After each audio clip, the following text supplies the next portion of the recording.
I've got the latest coming up as Mountain News First at 4 starts right now.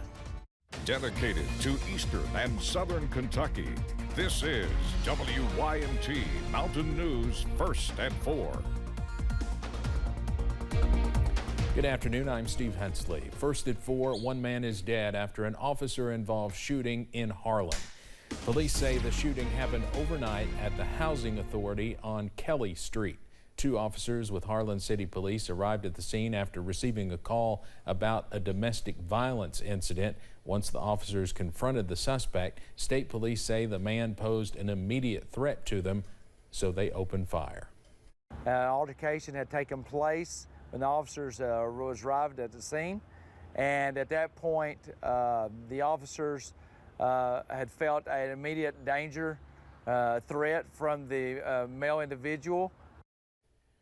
The shooting is under investigation by Kentucky State Police. We will have more on this coming up tonight at 6.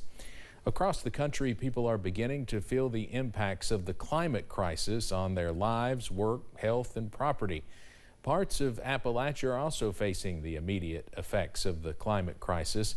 That includes the increased regularity and unprecedented intensity of flooding across the region like we saw last July. The group Invest Appalachia is noticing some trends related to how changes in climate are affecting our region, and their Director of Community Impact, Balin Campbell, says Eastern Kentucky actually stands to benefit from a changing climate. Compared to the bulk of the southern U.S. and the western part of the country, we're projected to be temperate, habitable, agriculturally viable, and with a fair amount of resources, particularly water. Campbell says the data his group has collected shows our area could become more attractive to people seeking to move away from other areas negatively impacted by a changing climate.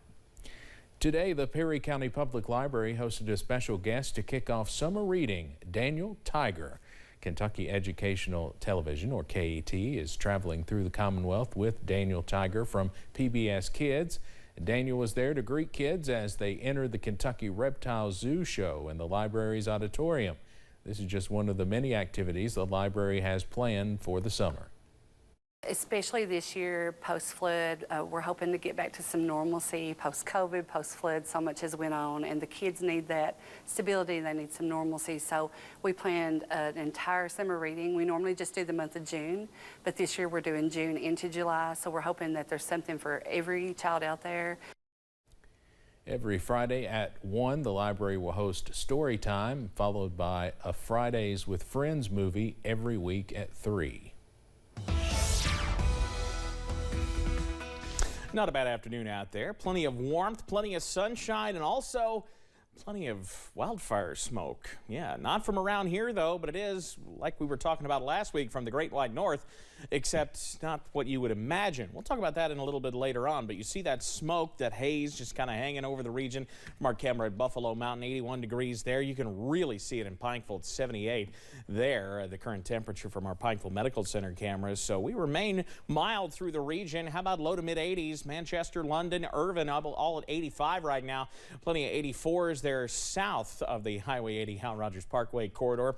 That includes areas that have seen a little rain. Most of us feeling pretty nice. It's dry out there, but notice as you head down toward Lake Cumberland, that's where they're dealing with some milder and more humid, some muggier numbers on those dew points, and that has sparked a few showers and thunderstorms. Watching one south of the lake right now, south of Mill Springs, northern parts of Wayne County, another one east of Saxton there into parts of Whitley County, and a little shower on top of Pine Knot there in parts of McCreary County. Everything here kind of slowly scooting off to the west and southwest.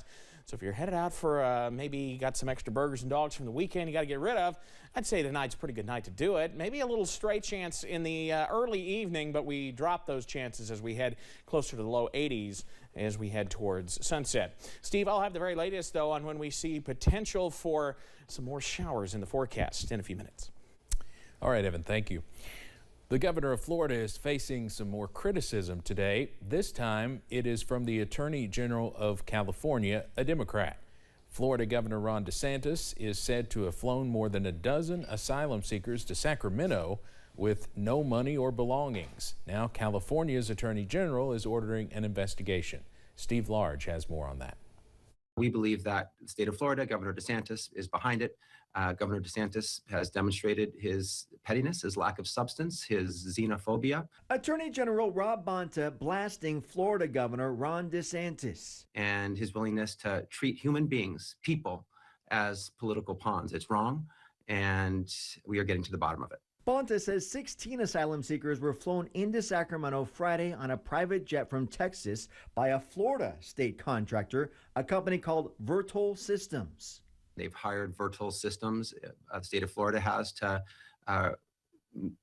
identify migrants in Texas, not in Florida, in Texas, and move them to other states. The migrants from Venezuela and Colombia were promised work if they boarded the plane and were then left outside a Sacramento Catholic Diocese building with nothing. Obviously, we should do our best to pray for them. Faith-based Sacramento ACT is helping care for the group. They're human beings. They're people with families. There's some young people, that are just trying to support or make a life for themselves. There's people who left their children behind in this group.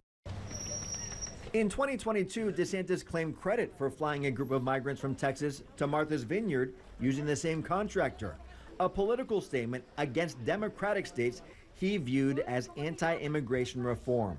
Now, California's Attorney General calling him out for the same stunt, only this one is putting Sacramento at center stage. It's very strange. At best, it's potentially illegal. It could violate criminal laws. It could violate civil laws. So we're continuing our investigation. We'll get to the bottom of that.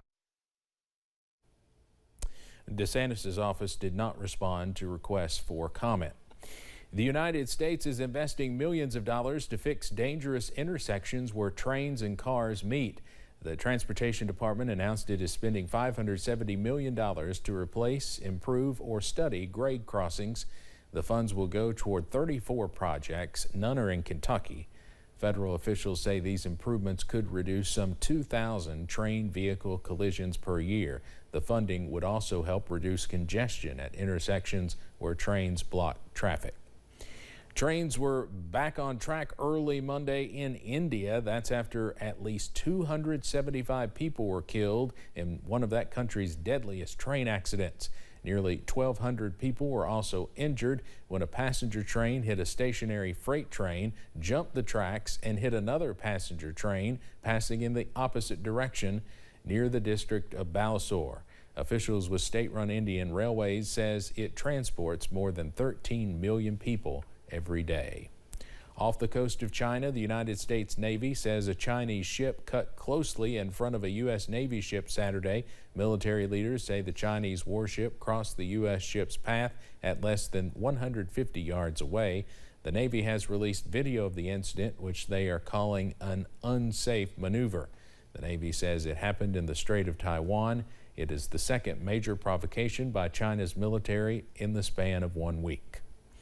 Russian forces have thwarted a major Ukrainian offensive in the southern Ukrainian region of Donetsk and killed hundreds of pro-Kyiv troops. In a statement, the ministry said Ukraine had launched the attack on Sunday using 6 mechanized and 2 tank battalions. Reuters was unable to immediately verify the Russian statement. There was also no comment from Ukraine.